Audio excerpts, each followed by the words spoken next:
വീണ്ടും ഒരു യാത്രക്കായുള്ള ഒരുക്കമാണ്. വിനോദവും വിജ്ഞാനവും രുചിഭേദങ്ങളും ചരിത്രത്തിൻ്റെ കാണാപ്പുറങ്ങളും തേടിയുള്ള ഒരു യാത്ര. ഈ യാത്ര എൻ്റെ കൂട്ടുകാരോടൊപ്പമുള്ളതാണ്, അതും ഗോവയിലേക്ക്. ഈ ഒരു യാത്രയെപ്പറ്റി ആലോചിച്ചപ്പോൾ ഒത്തിരി സ്ഥലങ്ങളുടെ പേര് മുന്നിലേക്ക് വന്നെങ്കിലും ഗോവ തിരഞ്ഞെടുക്കാനുള്ള കാരണം അങ്ങേര് പറഞ്ഞ പോലെയാണ്. എന്നാ പിന്നെ നാളെ തന്നെ ഗോവയ്ക്കോ? അല്ല, എന്താ ഈയിടെ എപ്പോഴും ഗോവയ്ക്ക്? ഗോവ നല്ല ഭംഗിയുള്ള സ്ഥലമല്ലേ സാർ? ഓ, എൻ്റെ സൗഹൃദ വലയത്തിൽ ഒത്തിരി കൂട്ടുകാരുണ്ടെങ്കിൽ പോലും തിരക്കുകൾ എല്ലാം മാറ്റിവെച്ചുകൊണ്ട് എന്നോടൊപ്പം യാത്ര ചെയ്യാൻ 3 പേരാണ് തയ്യാർ.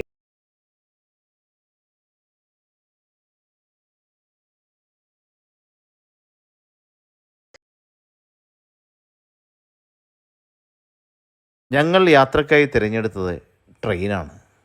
തുടർന്ന് ട്രെയിനിലെ വിശേഷങ്ങളും കാഴ്ചകളുമായി നമ്മൾക്ക് മുന്നോട്ട് പോകാം. Welcome back to my story.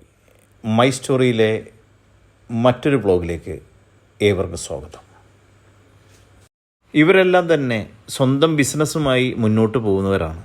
ആയതുകൊണ്ട് തന്നെ അവിടെ നിന്നും മാറി നിൽക്കുമ്പോൾ ഉണ്ടാവുന്ന എല്ലാ തലവേദനകളും പലപ്പോഴും അവരെ ഫോണിലൂടെ വേട്ടയാടുന്നുണ്ട്. എങ്കിലും കൂട്ടമായിട്ടുള്ളൊരു യാത്ര, അതും എൻ്റെ വെക്കേഷൻ വർണ്ണശബളമാക്കാനുള്ള അവരൊരു തത്രപ്പാട് കൂടിയാണ് നമ്മൾക്കിവിടെ കാണാൻ കഴിയുന്നത്. അതുമാത്രമാണോ എന്ന് ചോദിച്ചാൽ അല്ലതാനും. ഗോവയിലേക്കാണ് യാത്ര എന്ന് പറഞ്ഞപ്പോഴാണ് സംഭവം ചൂടുപിടിച്ചത്. വീട്ടിൽ പല പല കള്ളങ്ങളും പറഞ്ഞാണ് ഈ മഹാന്മാരുടെ വരവ്.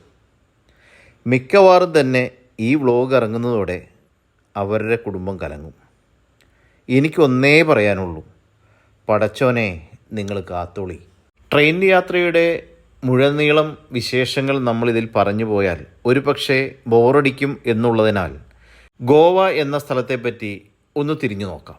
കേരള ഭൂപ്രകൃതിയോടും സംസ്കാരത്തോടും കൈകോർത്ത് നിൽക്കുന്ന ഒരു ഭൂവിഭാഗമാണ് ഗോവയുടേത്. ഗോവയുടെ പ്രകൃതി രമണീയമായ ഭൂപ്രകൃതിയും ചരിത്ര പ്രാധാന്യമുള്ള സ്ഥലങ്ങളും കാഴ്ചകളും ഏതൊരു സഞ്ചാരിയെയും അവിടത്തേക്ക് ആവർത്തിച്ച് പോകാൻ പ്രേരിപ്പിക്കുന്ന ഒന്നാണ്. അതുകൊണ്ടാകണം ആ പുള്ളി വീണ്ടും ഇങ്ങനെ പറയാൻ ഒരു സാഹചര്യം ഉണ്ടായത്. ഈ ഗോവയ്ക്ക് മാത്രമുള്ള ഒരു പ്രത്യേകതയുണ്ട്. ഈ നാട് നമ്മളോട് പറയും, പോയിട്ട് വാ എന്ന്. എങ്ങനെ? ഗോവ. അപ്പൊ പോയിട്ട് വരാം. പാശ്ചാത്യ സംസ്കാരത്തിൻ്റെ വേരുകൾ ടൂറിസം രംഗത്ത് ഗോവയെ ഒരുപാട് മുന്നിലേക്ക് നയിച്ചിരിക്കുന്നു. ഒരുപക്ഷെ കേരളത്തിനും അത്തരത്തിലുള്ള ഒരു വളർച്ച സാധ്യമാണ്. പക്ഷേ മലയാളികൾ അണിഞ്ഞിരിക്കുന്ന മുഖംമൂടി അതുതന്നെയാണ് പ്രശ്നം. ഈ മുഖംമൂടി വലിച്ചെറിഞ്ഞ് ഗോവയിലേക്ക് യാത്ര ചെയ്യുന്ന മലയാളികളുടെ എണ്ണം ദിനം പ്രതി വർദ്ധിക്കുകയാണ്. ട്രെയിനിൻ്റെ ബോഗികളും ബാത്റൂമുമെല്ലാം വളരെ മോശമായിട്ടാണ് മെയിൻറ്റെയിൻ ചെയ്തു പോന്നിരിക്കുന്നത്. ട്രെയിൻ പിന്നെയും പിടിച്ചിട്ടു. മംഗലൂരുവിലാണ് ഇപ്പോഴത്തെ സ്റ്റേഷൻ. അവിടെ നിന്നും ഇനിയും ഏറെ സഞ്ചരിക്കേണ്ടിയിരിക്കുന്നു. ട്രെയിനിലെ വൃത്തിഹീനമായ അന്തരീക്ഷത്തിൽ നിന്നും മാറി നിന്നുകൊണ്ട് അല്പം ഒന്ന് ശുദ്ധവായു ശ്വസിച്ചുകൊണ്ട് ഭക്ഷണം എന്തെങ്കിലും കരസ്ഥമാക്കാം എന്ന് കരുതി പുറത്തേക്കിറങ്ങി. മുന്നിൽ കണ്ട കടയിൽ നിന്നും ചിപ്സും മറ്റു സാധനങ്ങളും കരസ്ഥമാക്കി മടങ്ങവേ മറ്റൊരു ദുഃഖകരമായ കാഴ്ച.